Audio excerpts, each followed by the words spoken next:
புனித வாரம் செவ்வாய். முதல் வாசகம். உலகம் முழுவதும் என் மீட்பை அடைவதற்கு நான் உன்னை பிற இனத்தாருக்கு ஒளியாக ஏற்படுத்துவேன். இறைவாக்கினர் எசாயா நூலிலிருந்து வாசகம். அதிகாரம் 49, இறைவார்த்தைகள் 1 முதல் 6 முடிய. தீவு நாட்டினரே, எனக்கு செவி கொடுங்கள். தொலைவாழ் மக்களினங்களே, கவனியுங்கள். கருப்பையில் இருக்கும்போதே ஆண்டவர் என்னை அழைத்தார். என் தாய் வயிற்றில் உருவாகும் போதே என் பெயர் சொல்லி கூப்பிட்டார். என் வாயை கூரான வாள் போன்று ஆக்கினார். தம் கையின் நிழலால் என்னை பாதுகாத்தார். என்னை பளபளக்கும் அம்பு ஆக்கினார். தம் அம்பரா தோணியில் என்னை மறைத்து கொண்டார்.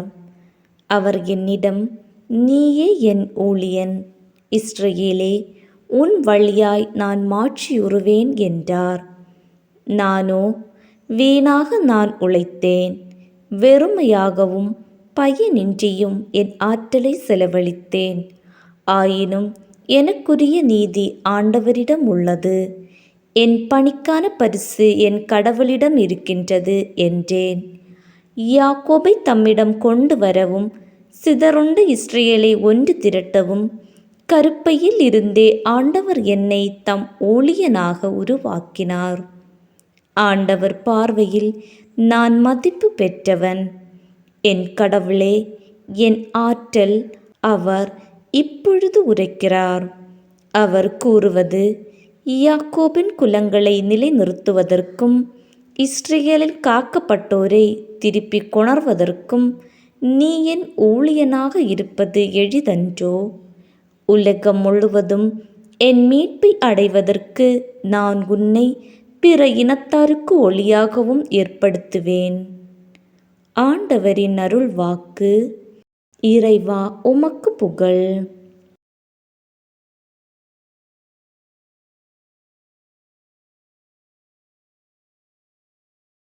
பரம தந்தைக்கு கீழ்ப்படுகின்ற எங்கள் அரசரே, போற்றி பெறுக. அடிக்க கொண்டு போகப்படும் சாந்தமான செம்மறி போல நீர் சிலுவையில் அறையப்பட கொண்டு செல்லப்படுகிறீர். நற்செய்தி வாசகம். உங்களுள் ஒருவன் என்னை காட்டிக் கொடுப்பான். நீ மும்முறை என்னை மறுதலிக்கும் முன் சேவல் கூவாது. யோவான் எழுதிய தூய நற்செய்தியிலிருந்து வாசகம். அதிகாரம் 13, இறைவார்த்தைகள் 21 முதல் 33 மற்றும் 36 முதல் 38 முடிய. அக்காலத்தில் தம் சீடர்களுடன் பந்தியமர்ந்த இயேசு உள்ளம் கலங்கியவராய், உங்களுள் ஒருவன் என்னை காட்டிக் கொடுப்பான் என உறுதியாக உங்களுக்கு சொல்கிறேன் என்று திட்டவட்டமாக கூறினார். யாரை பற்றி அவர் இப்படி கூறினார் என்று தெரியாமல் சீடர்கள் குழப்பமுற்று ஒருவரை ஒருவர் நோக்கினார்கள்.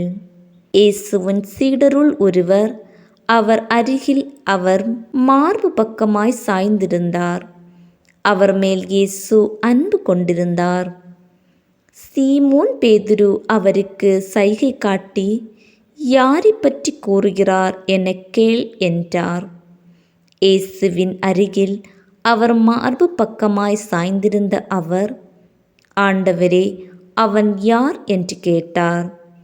இயேசு மறுமொழியாக, நான் யாருக்கு அப்பத்துண்டை தோய்த்து கொடுக்கிறேனோ அவன்தான் என சொல்லி அப்பத்துண்டை தோய்த்து சீமோன் இஸ்காரியோத்தின் மகனாகிய யூதாசுக்கு கொடுத்தார்.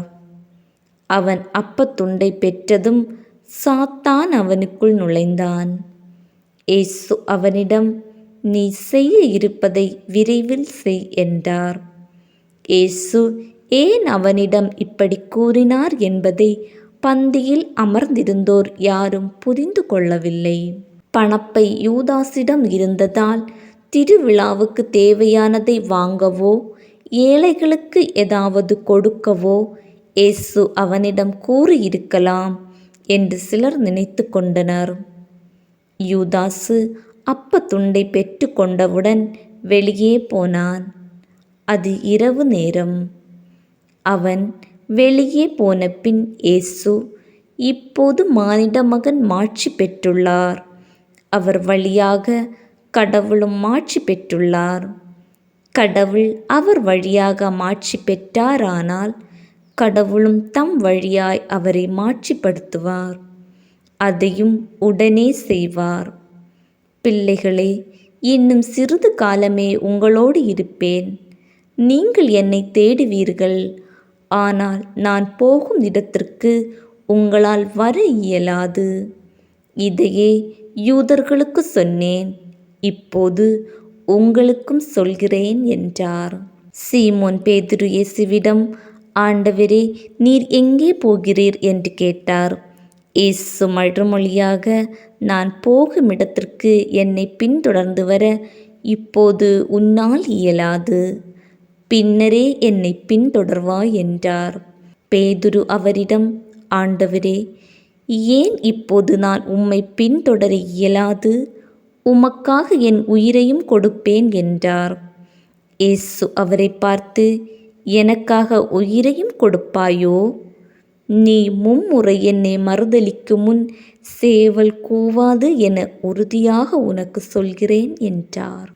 ஆண்டவரின் அருள் வாக்கு. கிறிஸ்துவே உமக்கு புகழ்.